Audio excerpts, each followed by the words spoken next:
ஏதோ ஒரு சகோதரி வீட்டில் 12 மணிக்கு நீங்கள் போனீங்களாமே. 12 மணிக்கு நான் போனேண்ணா இன்னும் திரும்ப கேட்குறேன். அது ஒரு குழந்தைக்கு கேன்சர் வியாதி. நீங்கள் கரம் வைத்து ஜெபித்தீர்கள், பொருத்தனை செலுத்தினால் ஜீவனை கொடுப்பேன் என்று மேடையிலே சொன்னீர்கள். முதல்ல அப்போதான் அந்த பிள்ளையை பார்த்தீர்கள். ஆனால் 3 நாள் நல்லா இருந்தது. அவர்கள் பொருத்தனை எடுத்துக்கொண்டு வர்ற நேரத்தில் இன்னொரு ஊழியக்காரன் சொல்லியிருக்கிறான். அதை கேட்டு அவர்கள் பின்வாங்கி போனார்கள். உடனே கேட்டேன், பிள்ளை இப்போ உயிரோடு இருக்காத? ஆமாம், பிள்ளை உயிரோடு இல்லை, கொன்னுட்டார. தேவகுமாரனுக்கு விரோதமாய் எவன் காரத்தை தூக்கினாலும் கொன்று போடுகிற தேவனை இங்கு நின்று காண்பேன். அல்லேலூயா. ஏனென்றால் அநேக வீடுகளுக்கு வண்டி ஏறி போகிற ஊழியக்காரன் அல்லனா. நீங்கள் தான் இருக்கீங்க. உங்கள் வீடு சந்திப்புக்கு நான் வந்திருக்கானா? இல்லை. நீங்கள் தான் எத்தனை வருஷமாக கூப்பிட்டுருக்கீங்க? என்ன 2 வருஷமாக கூப்பிட்டு வர நான் வராதவன். ஆனால் ராத்திரி வேளையில் ஓட்டுறதுக்கு வர சொன்னால் நான் வருவேன், அது வேறு விஷயம்.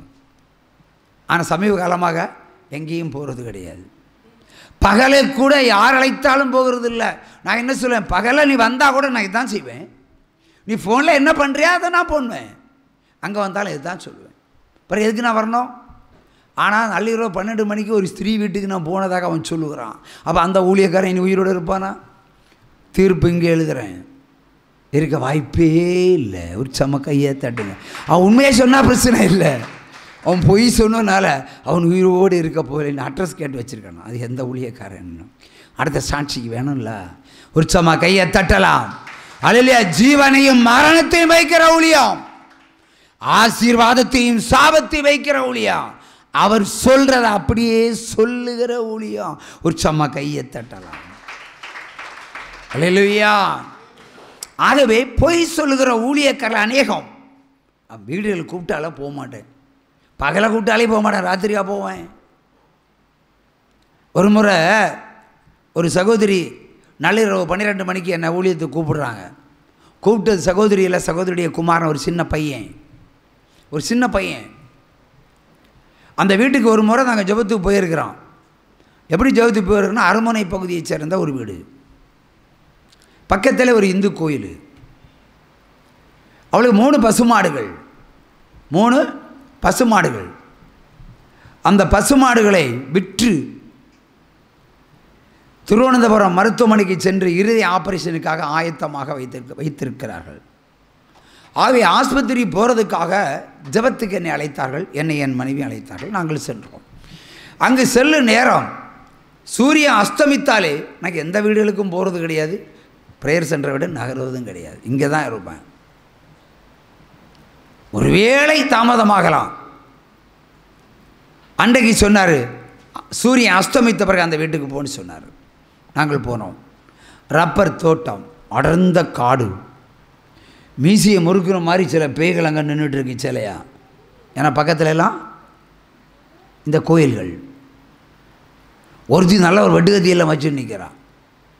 வெட்டி போடு என்கிட்ட வந்து பாரு சொல்கிற மாதிரி. ஒருத்தி ஒரு ஈட்டி வச்சு நிற்கிறான். ஏன் இந்த நேரத்தில் போய் ஆண்டவர் கூட்டிகிட்டு வந்தார். அன்றைக்கி 2004 ஊழியத்தின் LKG, UKG, first standard, second standard, third ஸ்டாண்டர்டில் இருக்கிறேன். ஆண்டவர் சொன்னார், வீடை ஒன்று சுற்றி பாருன்னு. வீடை சுற்றி பார்த்தோம். ஒரு அறையில் அழகான ஃபோட்டோ வச்சுருக்காங்க. ஒரு வாலிபனுடைய ஃபோட்டோ இருக்குது. மாலையும் கிடையாது, விளக்கும் கிடையாது. இந்த அறையில் மட்டும் போகாதேன்னு சொன்னார். அதை தாண்டி வலது காலை தூக்கி அந்த அறைக்குள்ளே வச்சேன். காலில் அக்கினி ஏறிச்சு, நெருப்பு தக எரியுது. காலை தூக்கி எடுத்துட்டேன். திரும்ப வந்தேன்.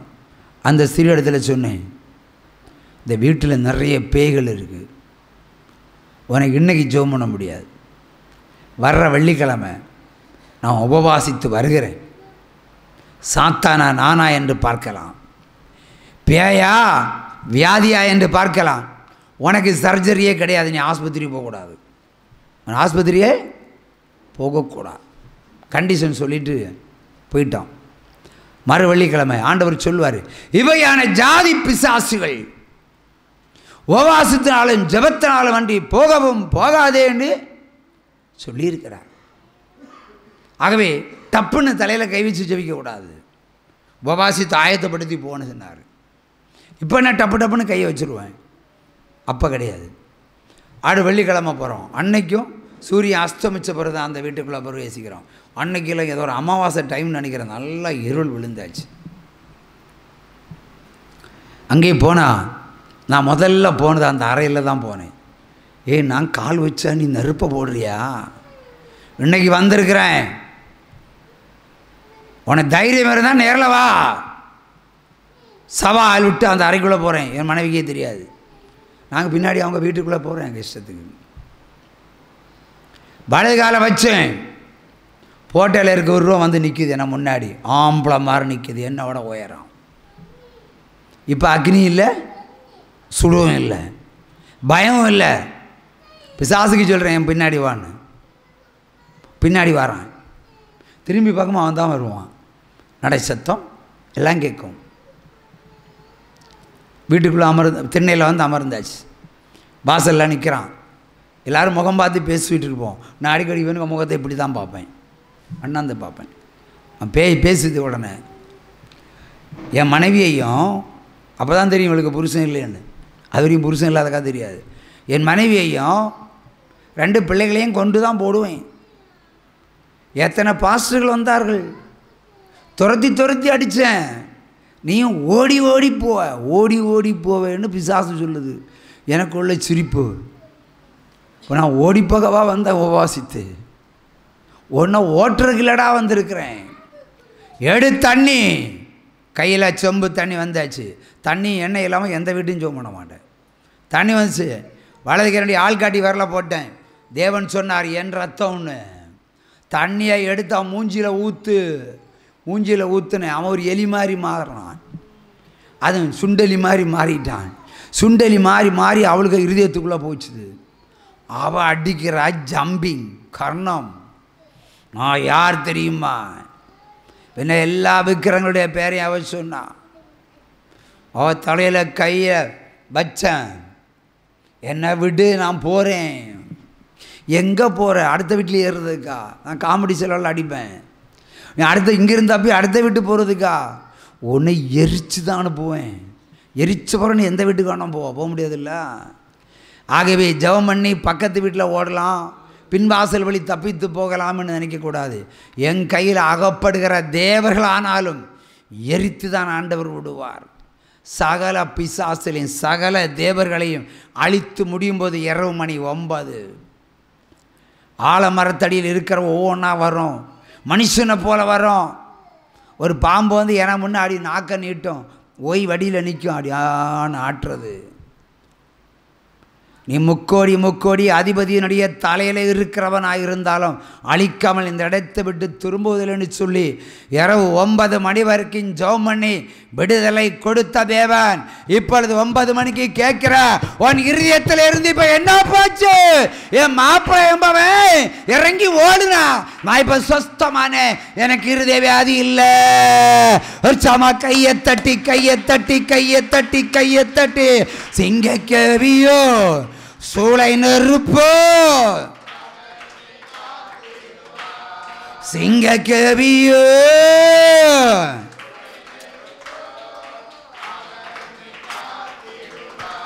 அவரே என்னை காண்பவர், அவரே என்னை காண்பவர். சுமார் 6 மாதங்களுக்கு பிறகு குலசேகரம் ஜெயா மருத்துவமனை அருகில் அந்த சகோதரியை பார்த்தேன். இப்பொழுது உனக்கு இருதய வியாதி இருக்கிறதா? இல்லவே இல்லை, இல்லவே இல்லை. பரிபூரணம். இப்போ இந்த ஊழியத்தில் வரலன்னா உனக்கு இருதயத்தை அக்கு வேறு ஆணி வேறையா அறுத்து கீறி இருப்பாங்க இல்லையா? 4 பசுமாடு விற்றாலும் தீராது. அடுத்து கடன் வாங்கிட்டு போனோம், அடுத்து வட்டிக்கு எடுத்துகிட்டு போனோம், அடுத்து சாகனம். இதுதான் உலகம்.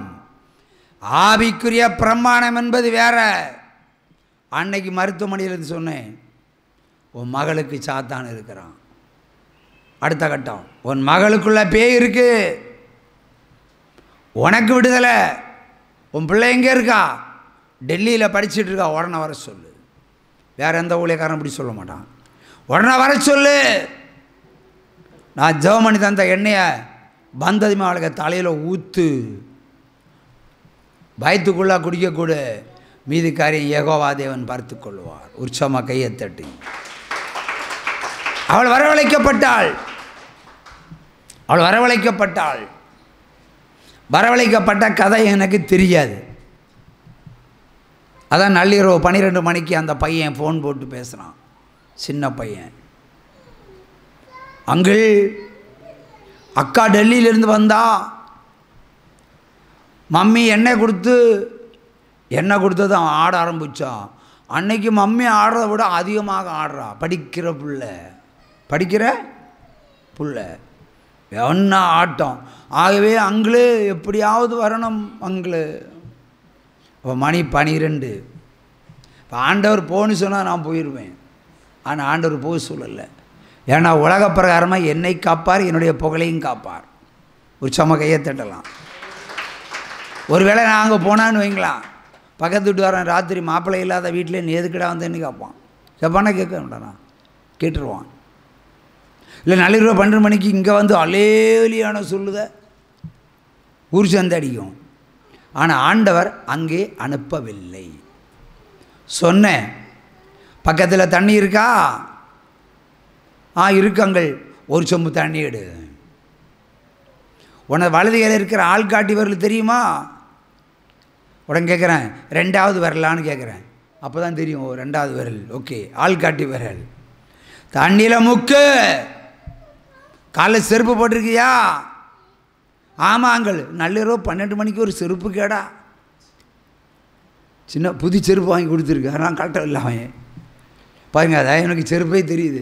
செருப்பை கழட்டி பூமியில் நில்லுப்பா, கழட்டுறான். இப்போ தண்ணியில் ஒரு ஜோம் பண்ணுறேன், இயேசுவின் ரத்தமாக மாற்றி ஒரு ஜோம் பண்ணுறேன். அதுவும் அக்கா மூஞ்சியில் சொம்போட ஊற்று. அப்புறம் பாரு தேவனுடைய மகிமையை. உற்சாகமாக கையை தட்டி ஹல்லேலூயா. அவள் அதே மாதிரி உயரமாக இருக்கிற அக்கா மூஞ்சியில் சொம்பு தண்ணியை அப்படியே ஊற்றுனான். கொஞ்சம் தண்ணி மூஞ்சியில் பட்டுது, அவ்வளோதான். எரிகிறது எரிகிறது எரிகிறது என்று சொல்லி மொத்த ஆவி எரிஞ்சு சொஸ்தமானால் மறுபடியும் டெல்லிக்கு சென்று படித்தாள். உற்சாகமாக கையை தட்டுங்க. ஹல்லேலூயா.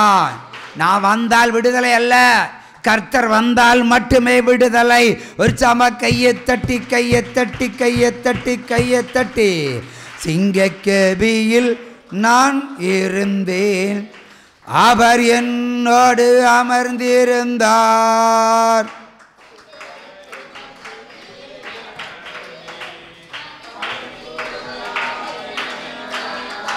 சிங்கக்கேபியோ சூளை நெருப்பு, அவர் என்னை காத்திடுவார். சிங்கக்கேபியோ